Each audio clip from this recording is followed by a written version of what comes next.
Hey everyone, welcome to my channel. তো আজকে লেখা থেকে বুঝতে পেরে গেছো যে আমি আজকে আলু কাবলি বানাবো। তাই আলু কাবলি বানাতে যা যা লাগে সব কিছু আমি এই টেবিলের ওপর রেখে দিয়েছি। তো প্রথমে আমি আলুগুলো কেটে একটা বাটিতে রেখে দিয়েছিলাম। তো আলু কাবলি বানাতে এবার কী কী লাগে চলো তোমাদেরকে আমি দেখাই।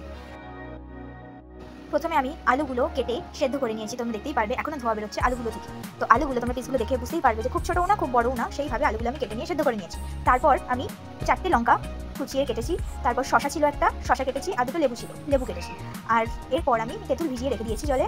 তো কিছুক্ষণ আমি তেঁতুলটা ভেজানো থাকবে, তার সাথে সাথে আর কি দিই সেটাই তোমাদের দেখাই। তো এখানে আমার কিছু চিলি ফ্লেক্স ছিল যেটা আমি পিজা থেকে পেয়েছিলাম। তো এটা ইউজ করা হচ্ছিল না বলে তাই আমি ভাবলাম যে আলু কাবলি বানাচ্ছি যখন, তো আলু কাবলির মধ্যেই দিয়ে দিই।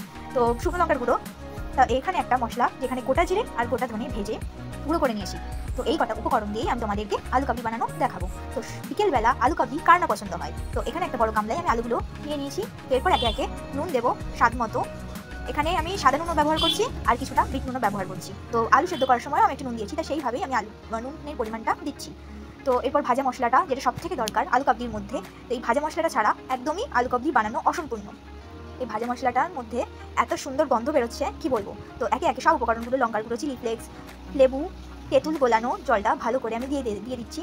তো তেঁতুলের গন্ধে এত ভালো লাগছিল যে আমার জিভে জল চলে আসছিল। টক কার না পছন্দ হয়, আমার তো দারুণ লাগে, তাই আমি লেবু তেঁতুল দুটোই ব্যবহার করেছি। তো ভালো করে একসাথে আমি মিক্স করে নিচ্ছি আলু কাবলিগুলো। তো এর আলু কাবলি বানানোর এখন যে গন্ধটা বেরোচ্ছে তো দারুণ বেরোচ্ছে, তোমরা বাড়িতে ট্রাই করে দেখো আর পাঠিও ফটো শেয়ার করো। আর লাস্টে আমি কিছুটা ভুজিয়া, আরও ভালো লাগার জন্য। তো এখন আমি বসে গেছি গামলা নিয়ে খাওয়ার জন্যে। তো দারুণ লাগছিলো খেতে, ব্যাপক হয়েছিল। তো যেহেতু নিজে আমি বানিয়েছি তো দারুণ তো হবেই। তো তোমরাও বাড়িতে করো আলু কাবলি, খুব বেশি জিনিস লাগে না, সব ঘরের জিনিস নিয়েই হয়ে যায়। তো ভিডিওটা ভালো লাগলে লাইক করো, সাবস্ক্রাইব করে পাশে